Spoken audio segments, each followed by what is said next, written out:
శ్రీకాళిపాకవర సిద్ధి వినాయక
మీ యొక్క ఆశీర్వాదంతో దేవాలయ పూజా కార్యక్రమాలను సంతోషంగా చూసామని అనుకుంటున్నాను. అలా మీరు ఎలా చెప్పండి? నాకు అన్ని విధాల సంతోషమే కాని వాళ్ళ నన్ను రమ్మని పిలిచి నా బుర్రాయి కిందికి వేసి నా పోతురాజు ఇంకా ఇళ్ళను నిలబెట్టలేకపోతున్నావు కదా వాళ్ళ కలలో నీళ్ళలో కూడా వచ్చేస్తున్నారు. నేను అదే ప్రయత్నంలో ఉన్నామా? శివాలయ నిర్మాణం కొద్దిగా ఆగింది కాబట్టి అదొక శివాలయ నిర్మాణం చేసి 2 కార్యక్రమాలు ఒకటేసారి చేయాలనే సంకల్పంతో ఉన్నామమ్మా. దానికి మీరు నాకు బలాన్ని మరియు స్థాయిని కూడా అందించేసి నాకు శక్తిని ప్రసాదించాల్సిన కోరుతున్నాము. నేను ఆపుకుంటూ వస్తున్నానంటే ఆడపిల్ల వచ్చిన తర్వాత ఎక్కడ ఉండాలని మీకు తెలియదా? పిలిచినప్పుడు నేను వచ్చేది నాకు స్థలమిస్తేనే కదా వాళ్ళ నన్ను కిందికి వేసేసిండ్రు. అది ఆ కార్యక్రమాన్ని మేము నిర్వహిస్తామమ్మా. శివాలయంతో పాటు అది కూడా వచ్చే సంవత్సరం వరకు దాన్ని చేయడానికి మొత్తం ప్రయత్నం చేస్తాం. దానికి నాకు శక్తిని మీరు ఇచ్చేసేసి అందరూ కూడా భక్తులు సహకారం చేయాల్సిందిగా కోరుతున్నాం. అట్లనే కూడా ప్రజలందరినీ కూడా కొద్ది చక్కగా చూడండి. అన్ని విధాల సంతోషమే కానీ నేను వచ్చి నిలవడనీకే లేదు. నా తమ్ముడు పోతురాజు ఉండనీకే కూడా స్థలం లేకుండా చేసినావు కదరా బాలుగా. ఇంత పెద్ద పండుగ చేసి మమ్మల్ని పిలవకుంటే నేను పూజ చేసుకుంటావా? ఇంత ఆనందంగా వైభవంగా చేస్తున్నావు. కానీ వచ్చిన వాళ్ళు మేము ఎక్కడ కూర్చుంటాము, ఎక్కడ నిలబడతాము. ఇంత రంగరంగ వైభవంగా చేసినప్పుడు నువ్వు ఆలోచన చేయవలసింది. కలలో నీళ్ళలో కూడా వచ్చి నేను చెబుతూనే ఉన్నాను. నా నోటి నుంచి పలికించే వరకు నువ్వు ముందడుగు వేయలేదంటే ఆ కార్యక్రమాన్ని నేను నిర్వహిస్తాను. తల్లి మీ యొక్క ఆశీర్వాదంతో ఆ కార్యక్రమాన్ని దేవాలయ కాబట్టి అందరం కూడా సౌకర్యంతో నిర్వహిస్తాం తల్లి. నీకు సంతోషం చేస్తాం. నేను గడ్డ మీద ఉన్నా కాబట్టి నా ప్రజలందరినీ కాపాడుకుంటూ వస్తున్నా. నన్ను ఎట్లయితే పూజలు చేస్తున్నారో అట్లా నేను ఆనందంగా మిమ్మల్ని ఉంచుతా. కానీ మీరు చేసుకుంటున్న పాపాలకి మీకు తప్పదు బాలుడా శిక్ష. ఎవరేమి అన్నా ఎవరు ఏమి చేసినా గాని ఆలోచన చేయకుండా ముందుకు వెళ్ళి అడిగేసేటట్టు నేను మీకు ఆజ్ఞాపిస్తున్నా.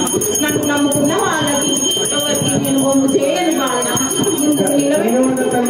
ఆశీర్వాదంతో మీరు చెప్పిన ఆ 2 కార్యాలను నిర్వహించడానికి మొత్తం శక్తియుక్తిని ఓడిపడికి ఆ కార్యక్రమాన్ని నిర్వహించడం తల్లి. మీ యొక్క ఆశీర్వాదం నాకు ముందులేసి దేవాలయ కమిటీ సభ్యులకు అందరికీ కూడా ఉంటే ఆ యొక్క కార్యక్రమాన్ని మేము నిర్వహించడం తల్లి. నీకు శాంతిపరిచేసి నీకు ఆనందమైన పండుగని ఇంకా వైభవంగా నిర్వహించడం తల్లి.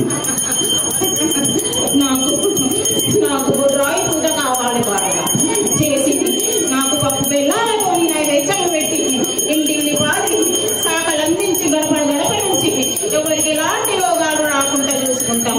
రాబోయే కాలం చాలా దండిగా ఉంటుంది. రాబాలుగా రోగాలు నష్టాలు నిండుగా ఉన్నాయి. అవి పారదోరాలంటే నా గంగమ్మ వచ్చి కొట్టుకుపోతుంది. రాబాలుగా నాకు శాఖ పెట్టినందుకు మీకు నేను చల్లగా చూస్తాను. ఎలాంటి ఆపద రాకుండా ఏ రోగాలు నష్టాలు లేకుండా వర్షంలో కొట్టుకుపోయేటట్టు చూస్తాను. అంతటా చాలా ధన్యవాదం తల్లి. మీ యొక్క ఆశీర్వాదంతో ఆ వరుణదేవుడు కూడా కలరించి అందరిపైన చల్లని చూపు చూస్తున్నారు. మీ యొక్క భవిష్యవాణి కార్యక్రమం హైదరాబాద్ లో కావడంతో మొట్టమొదట ఉప్పుగూడ దేవాలయంలో కావడంతో ఆ వర్ణదేవుడే సందేశంగా వర్ణదేవుడు సంతోషంతో వ్యక్తం చేస్తూ వర్షాన్ని కూడా కురిపించి మన అందరినీ సంతోషం చేసింది తల్లి.